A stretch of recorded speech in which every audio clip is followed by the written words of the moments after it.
The next morning, Judy woke up in the temple and met Isuzu again. She scolded Rudy for acting recklessly and not listening to her. Judy promised that from now on, she would listen to everything Isuzu said to avoid being scolded again. 1 month later, the entire Roundtable Council and the Alliance of Free Cities held a celebration party. During the party, Krusty chatted with everyone and occasionally glanced at the princess, making people think they must have feelings for each other. He didn't understand why they hadn't fully dealt with the goblin problem. The Goblin King was not dead and was hiding in a cave. Nyan thought they didn't need to because both sides had now signed a peace contract, and adventurers were tasked with exterminating goblins. So, as long as the Goblin King was alive, goblins would remain a source of income for the adventurers. This plan had been devised by Shiro earlier. Isuzu had also asked for permission to join Shiro's guild.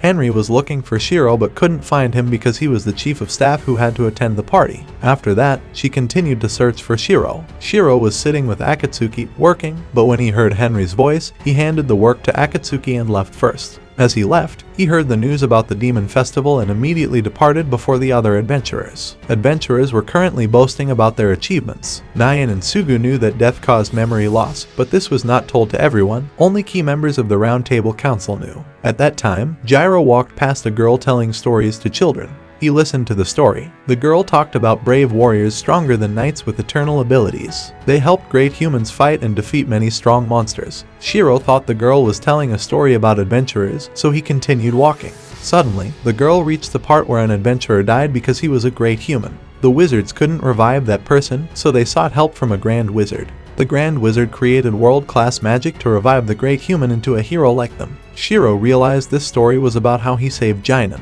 He stopped, and the girl left. Shiro then sought out Regan to ask about this. Regan knew that a month earlier, Shiro had used world-class magic, and he also felt that thanks to Regan, he knew about this. Regan told him that a few days ago, he sensed someone in the west also using world-class magic. Shiro realized that the only place in the west he hadn't checked was the Minami region, where the demon festival he heard about was currently happening.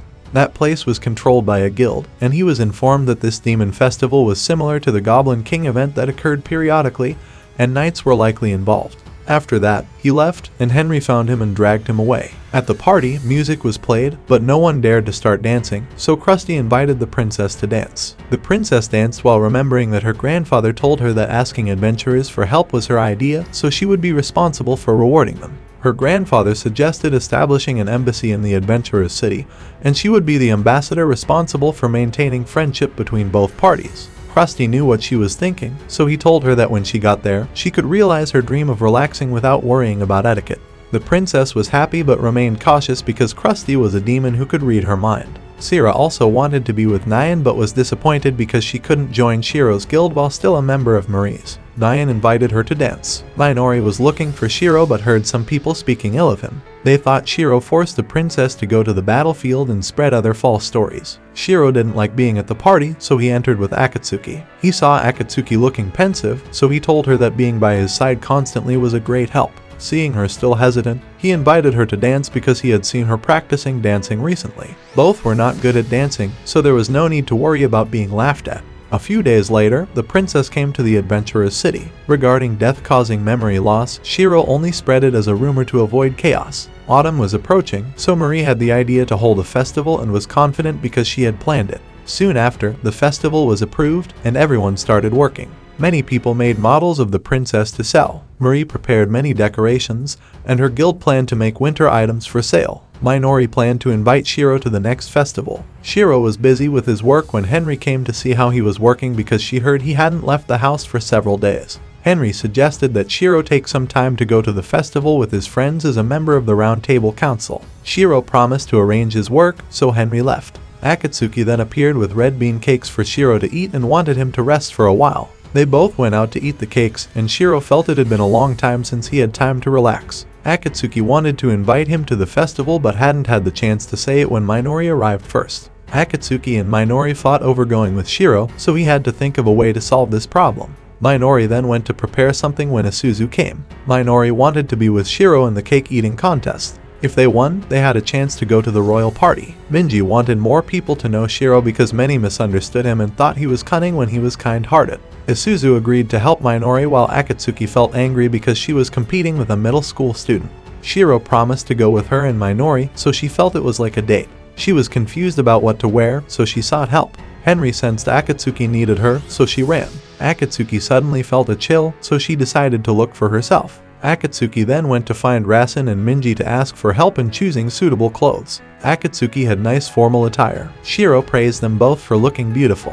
When the cake seller brought out the cakes, they thought they could easily eat 4 cakes to win, but when they started eating, they realized they had to eat 4 large cakes. The food was delicious, but Shiro found it difficult to swallow because he felt pressured by the people behind him who kept cheering. Shiro felt more pressured than fighting 12 bosses at once. Eventually, Shiro went home with a stomach full of cake. He wanted to play more but had no energy. Minori told them to go home first while she bought tea to help Shiro's digestion. Even though they couldn't go to the royal party, it was still enjoyable. That night, Shiro thought about the cakes and felt a stomachache. He called Sujiro to tell him about the eating contest and wanted to know how much Sujiro could eat. Shiro felt envious because Sujiro was always surrounded by girls but still did his job well. He thought Nyan and Sugu could become good guild leaders. Suddenly, Akatsuki came and thought Shiro would hate cakes after the incident. They rarely talked, so they struggled to find a topic. Akatsuki touched Shiro's forehead because she felt comfortable. Minori came with tea and saw them, so she left the tea and went away. She felt sad because she realized Akatsuki also liked Shiro. She cried and said Shiro should be hers. At that moment, Toga came and they talked. She confessed her feelings to Toga, but Toga had known her for a long time. Everyone who knew Shiro liked him because he was very caring like a teacher. Of course, Togia still understood his brother's intentions. But nothing had happened between Shiro and Minji, so let everything proceed as usual. The next day, Shiro's group sat together to discuss what should be done because it was only the second day of the festival. The Minji siblings would play together, Isuzu would take the blonde-haired dog for a walk, Shiro thought he would be immersed in work again, while Sugu planned to be a food safety inspector. While eating, Sugu saw 2 young men arguing, so he mediated between them. Akatsuki noticed that Sugu was only eating, so she constantly teased him to mock him, making her angry and demanding compensation. Sugu gave Akatsuki a gift voucher so she could work. Each time they ate at a stall, they received a stamp.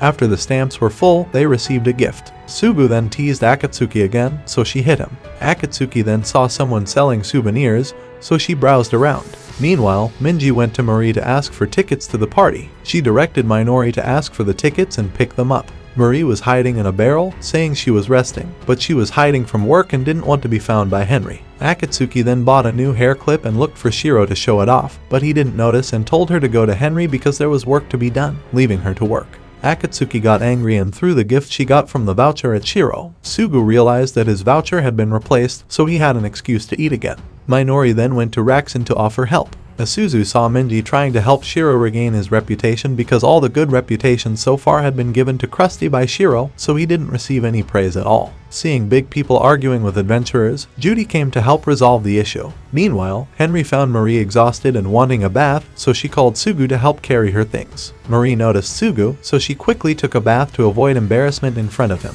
Henry then realized that she was starting to like Shiro because he was the best person she had ever met. Akatsuki also met Henry, who told her that she needed help selling winter goods that afternoon. Meanwhile, the princess was organizing a social event. She felt deceived by Krusty because the place was not quiet at all. Krusty arrived but only saw her trying to organize the party. She just wanted to do something to thank the adventurers. The two sat drinking tea together while Minji showed her new profession to Raxen. She had asked Shiro for advice earlier and decided to leave the tailor profession and choose the apprentice profession.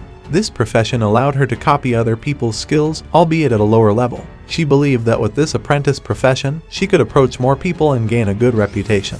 Minji did her job well, impressing Raxen. Meanwhile, Nyan and Sira were eating when a man caused a commotion in the restaurant, nearly starting a fight. Nyan had to intervene and drive the man away, making Shaw admire her. Nyan told Shiro that the arrival of big people here was causing a lot of chaos for the adventurers. These big people, though divided into classes, were very professional, while the adventurers, though free, tended to be less professional. The Black Sword Association and Krusty were responsible for security, so they had to resolve many issues, mostly fights between players and big people. Shiro went to the market to see Marie's group stall. Akatsuki was trying on clothes for Henry when she met Shiro. She saw a commotion, so she went to check. The big person wanted to buy all the items at the stall, but the stall refused. The person tried to make a fuss, but Shiro came and drove him away. They opened the stall for work, not for business, so they didn't sell everything at once. Suddenly, Shiro realized something odd was happening around, mostly coming from big people. Minori also reported that there were many mistakes in the documents, mostly coming from big people.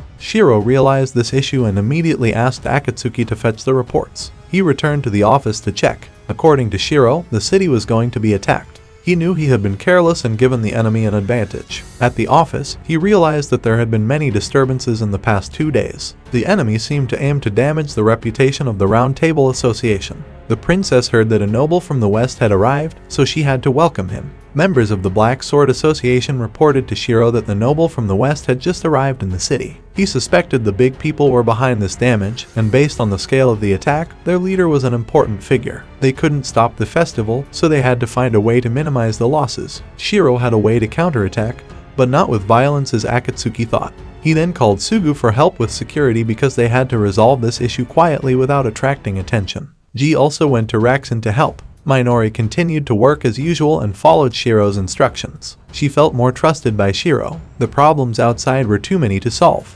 Minori felt their task on the back line was not to let emotions interfere with their work. Seeing Minori work calmly made Raxin feel like Shiro was there. Shiro still couldn't understand the enemy's goal because it was too chaotic. Members of the Black Sword Association also stepped in to help. However, on Nyan's side, the chaos was worse because many big people were fighting, and they couldn't resolve the issues one by one. Couples were also fighting because of this chaos. Shiro and Nyan couldn't find a pattern in these attacks, from traffic jams to fights, bribes, and document errors. When Henry and Akatsuki reported 2 more incidents, Shiro realized that the enemy had no plan. They were just causing chaos everywhere without a clear goal. Shiro felt helpless, but if they didn't do something within an hour, the situation would get worse. Shiro was in a dilemma when Sojo came and thanked him for recommending the cake shop. They ate until the shop ran out of cake. Seeing Sujiro stay calm, Shiro found a way to handle this chaos. The noble arrived at the princess's party and began to overstep boundaries. He belittled the adventurers, calling them commoners. When someone approached, he threw them.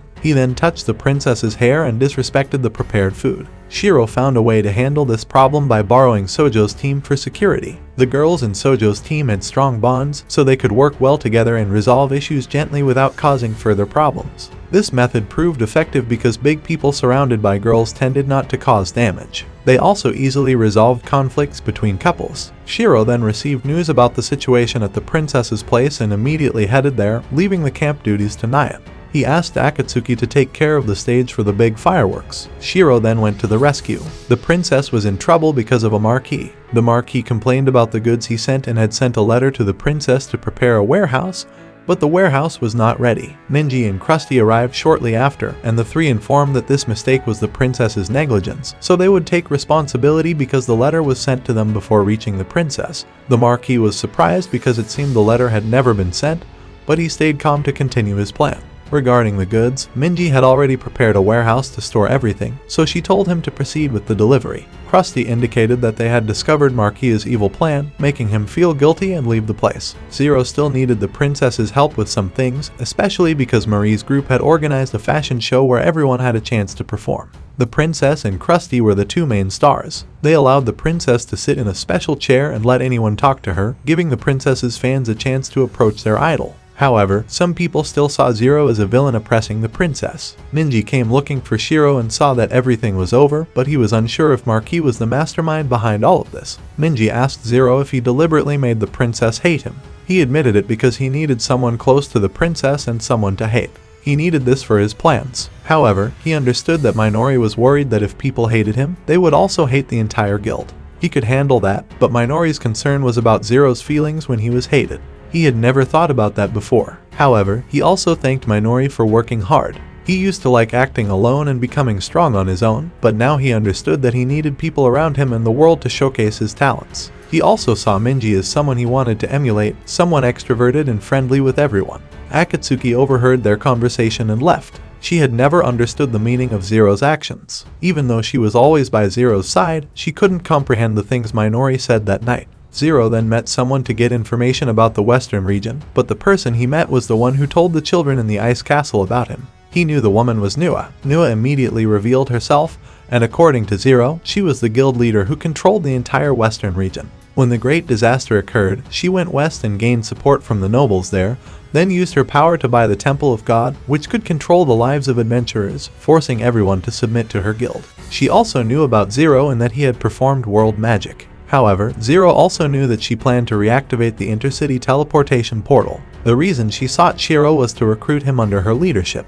Zero knew that the Marquis's attack this time was also controlled by her from behind. Although she did not reveal the truth, if she was willing to, Shiro would consider the offer. She revealed that she once had a meaningless life, but when she found this game, she met someone who gave her motivation and a desire to conquer. Zero realized who the person she met was, but he ignored it before Shiro could remember more. She wanted Shiro to join her because she knew Shiro had found a way to help adventurers return to the real world. Although it was just an idea, she believed that if Zero cooperated with her, they could truly find the way. She knew that Shiro had no special reason to help the residents here, so she wanted to become the reason for Shiro. However, Shiro remembered his friends and realized that he already had his reasons. He did not want to become an ally but preferred to be an enemy to fulfill his desires. He hadn't remembered who the woman was, but he was sure he shouldn't follow her. However, he left the place believing that one day Shiro would be on his side. The next day, everyone started cleaning up the festival, but Marie's group still had many plans for other events. Ninji couldn't believe that all this fun started just from a burger with a unique taste. That night, Zero's group gathered together. Nine wanted Zero to often give instructions like a real guild leader. Everyone wanted to help Zero as much as possible, but they needed to prioritize leveling up first. Zero had set goals they had to achieve, not to make this continent stronger or return to the real world. But the real goal was to change this new world that had changed their reality. And the anime ended here.